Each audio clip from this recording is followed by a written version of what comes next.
पहली class. Chapter क्या है? आरोप लग गए, 2 बार पूछताछ हो गई, इस्तीफा भी दे दिया, लेकिन फिर भी ट्रस्ट की कुर्सी पर है चंपत राय। क्यों? आधा दर्जन साफ सफाई करने वालों को चढ़ावे के हिसाब किताब में लगाया किसने? बैंक और ट्रस्ट में से कौन जिम्मेदार है? चढ़ावा चोरी और विपक्ष का एजेंडा सेट हो गया। इंडी गठबंधन ने कैसे मेगा प्लान बना दिया है वो भी हमारे पास जानकारी है।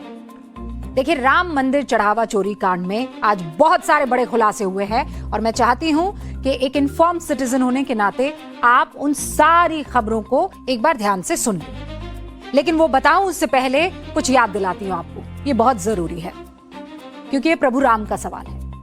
याद कीजिए, 22 जनवरी 2024 को अयोध्या के नवनिर्मित राम मंदिर में जब प्राण प्रतिष्ठा हुई थी, तब देश भर में क्या गजब का माहौल था। आप सबको भी याद है ना?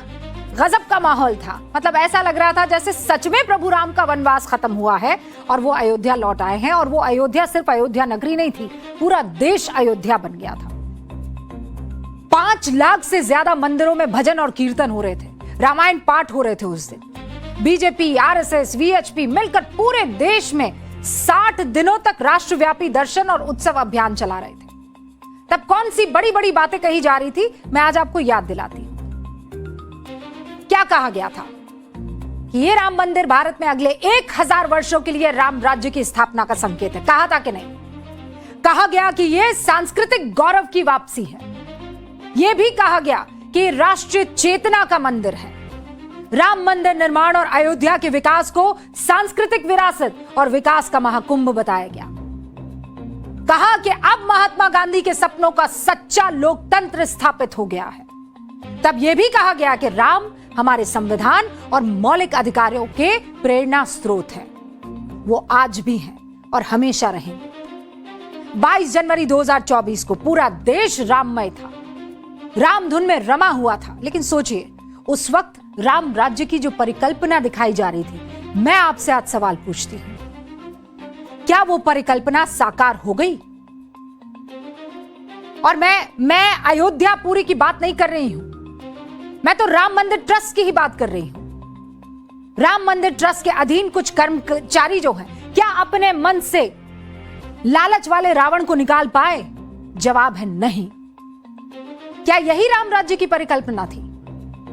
अरे, जिस मर्यादा पुरुषोत्तम श्री राम ने मां सीता को आरोप लगने मात्र से त्याग दिया था, आज उसी राम मंदिर में चंपत राय राम मंदिर ट्रस्ट से अपना नाता तोड़ने को तैयार क्यों नहीं है? कह रहे हैं मैंने तो इस्तीफा सौंप दिया, लेने को तैयार नहीं है। अरे, आज भी आप काम कर रहे हैं, क्यों? पद का जो त्याग चंपत राय ने किया, क्या वो केवल दिखावे भर के लिए था? क्योंकि जो चंपत राय सवालों के घेरे में है, पूछताछ का सामना कर रहे हैं, वो चंपत राय महासचिव के पद से इस्तीफा देने के बाद भी अपने पद, अपनी कुर्सी पर क्यों बैठे हुए हैं और बकायदा मंदिर के भीतर जाकर अपना रोज का कामकाज कर रहे हैं? ईमानदारी से एक सवाल का जवाब मैं वीएचपी से भी चाहती हूं, आप भी मुझे बताइए। चंपत राय रामलला के पटवारी है, यही कहा जाता है, यानी भगवान राम के अनन्य सेवक है। तो चंपत जी को मर्यादा पुरुषोत्तम श्री राम के पद चिन्हों पर नहीं चलना चाहिए? क्या चंपत जी को संकल्प नहीं लेना चाहिए कि जब तक साफ और पाक साफ साबित नहीं हो जाता, तब तक ये ट्रस्ट की जिम्मेदारी नहीं संभालूंगा? अगर चंपत राय जी इस्तीफा देने के बाद भी कुर्सी पर मौजूद है और पूरे अधिकार के साथ ट्रस्ट का कामकाज देख रहे हैं, तो सवाल ये उठता है कि क्या उससे जांच प्रभावित नहीं होगी? एक गलती पूरे किए कराए पर पानी नहीं फेर देगी। और चंपत राय जी तो ये बहुत अच्छे से जानते हैं। वो तो कह रहे थे कि एसआईटी से जांच करवाओ, सबसे पहले मुझसे पूछताछ हो। तो फिर पद पर क्यों? चंपत राय जी, पूरा देश आपको थैंक यू कहता है कि आपने पूरी जिंदगी देश और समाज की सेवा की, उसके लिए थैंक यू। लेकिन जिस भरोसे के साथ आपको राम मंदिर ट्रस्ट की जिम्मेदारी सौंपी गई, वो जिम्मेदारी निभाने में आप फेल हो गए, इसीलिए नो थैंक यू। आपने देश सेवा के लिए सरकारी टीचर की नौकरी को त्याग दिया, उसके लिए आपको थैंक यू सर। लेकिन राम मंदिर का मैनेजमेंट आप नहीं संभाल पाए, उसके लिए no thank you. Champat Rai ji, Shri Ram जन्मभूमि आंदोलन हमने देखा, 30 साल आपने जी जान लगा दी। कागज तैयार करना, जाकर तमाम एडवोकेट से मिलना, पूरा टाइम उसमें खपा देना, उसके लिए थैंक यू। लेकिन राम भक्तों के 500 बरस के संघर्ष को भुलाकर लापरवाही बरती गई आपके नाक के नीचे, इसीलिए आपको नो थैंक यू। आपके जीवन के 35 साल अयोध्या में प्रभु श्री राम के चरणों में बिताने के लिए चंपत राय जी, आपका थैंक यू। लेकिन रामलला के पटवारी बनकर भी आप उनके चढ़ावे की चोरी रोक नहीं पाए, इसके लिए आपको नो थैंक यू। और मुझे माफ कीजिएगा, लेकिन राम से है राम भक्त, राम से है अयोध्या, राम से है भारतवर्ष, और इसीलिए भक्ति राम की होगी, भक्त की नहीं। चंपत राय जी को जिम्मेदारी लेनी होगी और तब तक खुद को ट्रस्ट से अलग रखना होगा जब तक दूध का दूध पानी का पानी नहीं हो जाता। गोपाल राव जी भी यही करेंगे और अनिल मिश्रा जी को भी यही करना चाहिए। और इसीलिए राम मंदिर ट्रस्ट के कार्यालय प्रभारी प्रकाश गुप्ता जब बयान देते हैं तो राम भक्त चौंक जाते हैं। आप खुद सुनिए। अभी तो उनका इस्तीफा स्वीकार नहीं हुआ, इस्तीफा दे दिया क्योंकि तमाम तरह तरह की लोग बातें कर रहे थे, तो इन सब की आलोचना बचने से कि पद का प्रेम है, क्यों नहीं इस्तीफा दिया, इतने आरोप लगे, तो उन्होंने दे दिया। आपको ग्रुप के माध्यम से जानकारी मिली होगी? नहीं, मुझे तो मैं ट्रस्ट में कार्यालय बैठता हूं तो मुझे जानकारी नहीं होगी। तो मतलब अभी भी वो काम देख रहे हैं? अब इस्तीफा दिया लेकिन स्वीकार तो हुआ नहीं। जब ट्रस्ट की बैठक हो और उनका इस्तीफा स्वीकार हो जाए और उनके दायित्व को किसी और को सौंपा जाए तभी तो कोई काम देखेगा। तब तक वो मतलब अनिल जी और चंपत जी अपना काम करते हैं? अपना काम कर रहे हैं। ट्रस्ट की बैठक होगी, शायद होने वाली है। नहीं, हर कोई ये कह रहा है कि उन पर आंच नहीं आनी चाहिए, वो पाक साफ है। अरे जांच तो पूरी हो जाने दीजिए, उससे पहले ही क्लीन चिट। लेकिन अयोध्या पुलिस के राडार पर है चंपत जी, और इसीलिए पुलिस ने चंपत राय पर सवाल की बौछार कर दी है। चंपत राय ने पुलिस के सवालों का जवाब क्या क्या दिया है वो मैं एक एक करके आपको बता देती हूं। पुलिस ने पूछा, ट्रस्ट की बैठकों में दान और जो चढ़ावे की जानकारी है वो दी जाती थी क्या?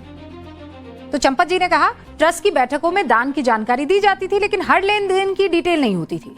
फिर पुलिस ने कहा, क्या आपको हर महीने ये जानकारी दी जाती थी कि कितना चढ़ावा आया है या कितना बैंक में जमा हुआ है? तो चंपत जी ने कहा, दान गिनती करना और बैंक में जाकर जमा करवाना ये जिम्मेदारी अलग अलग टीम की थी। मेरे पास तो चढ़ावे से संबंधित रिपोर्ट्स कर्मचारियों से होकर ही आती थी और कर्मचारी ही निपटे हैं। पुलिस ने पूछा, क्या कभी आंकड़ों को देखकर आपको लगा कि कुछ ठीक नहीं है? तो चंपत जी कह रहे हैं, चढ़ावा में चोरी या गड़बड़ी की कोई ठोस शिकायत पहले नहीं मिली थी। कुछ एक लोग निगरानी को लेकर सुझाव देते थे लेकिन कभी किसी तरह की कोई दिक्कत नहीं आई और ना ही प्रमाण थे। फिर पुलिस ने पूछा, क्या कभी आपने कहा कि इनकी ड्यूटी बदल देनी चाहिए जबकि बैंक ने ऐसी जरूरत बताई थी? और अगर नहीं कहा आपने तो क्यों? क्या आपने बैंक को ऐसा करने से रोका था? क्या आपको लगता है कि बार बार रोटेशन होता तो स्थिति अलग होती? तो चंपत जी कहते हैं, हुंडी काउंटिंग में लगे कर्मचारियों की नियुक्ति बैंक ने और जो आउटसोर्स्ड एजेंसी उसके माध्यम से हुई थी और इन कर्मियों की शिफ्ट को रोटेट करना बैंक का विषय था, हमारा नहीं था, यानी ट्रस्ट का नहीं था। फिर पुलिस ने पूछा, क्या आपको लगता है कि टिन्नू ने आपकी स्थिति का गलत इस्तेमाल किया है? तो चंपत जी ने आंसर दिया है, जवाब दिया है कि टिन्नू यादव परिचित थे लेकिन उन्हें असीमित अधिकार या आधिकारिक अधिकार नहीं थे। इससे पहले किसी कर्मचारी पर व्यक्तिगत संदेह नहीं था। हालांकि चंपत जी अच्छे से जानते हैं कि उनका ड्राइवर जो था वो हर जगह घूमता था, जब चाहे जैसे चाहे घूमता था। मैं मंदिर प्रांगण की बात कर रही हूं। अयोध्या पुलिस सिर्फ चढ़ावा चोरी के आरोपियों से पूछताछ नहीं कर रही बल्कि जबरदस्त एक्शन में है। आरोपियों के घर से चढ़ावा चोरी की रकम बोरा भर भर के निकल रही है। अभी तक इस पूरे कांड में कितने आरोपी हैं ये पुलिस और एसआईटी को अभी तक तो पता नहीं है। चढ़ावा चोरी की कितनी रकम चोरी हुई है इसका भी कोई मोटा मोटा अंदाज पुलिस को अभी तक नहीं मिला है। लेकिन आपको यह बता दूं कि एसआईटी ये पता लगाने की कोशिश कर रही है। समाजवादी पार्टी के नेता राम गोपाल यादव, उन्होंने दावा किया है कि 20,000 करोड़ रुपए चढ़ावा चोरी हो चुके हैं। हमने भी अपने कुछ सूत्रों से बातचीत की है, उन्होंने कहा इतना बड़ा अमाउंट ये झूठ है। और वीएचपी के कुछ सोर्सों से हमने बात की है। लेकिन अभी तक पुलिस ने आरोपियों से कल कितनी रकम बरामद की है और किस आरोपी के पास कितनी रकम बरामद की गई है, इसके बारे में आपको जल्दी से बता देती हूं। प्रणाम कर दीजिए बोर्ड बाबू को भैया। प्रणाम। चलिए बोर्ड बाबू, कितना पैसा मिला? ठीक है, आरोपी नंबर 1। ठीक है, अच्छा पहले ये बता देती हूं, कितने आरोपी जानते हैं आप लोग? आरोपी हैं टोटल 7। एक आरोपी अज्ञात है, उसका नाम नहीं है, आरोपी है 7।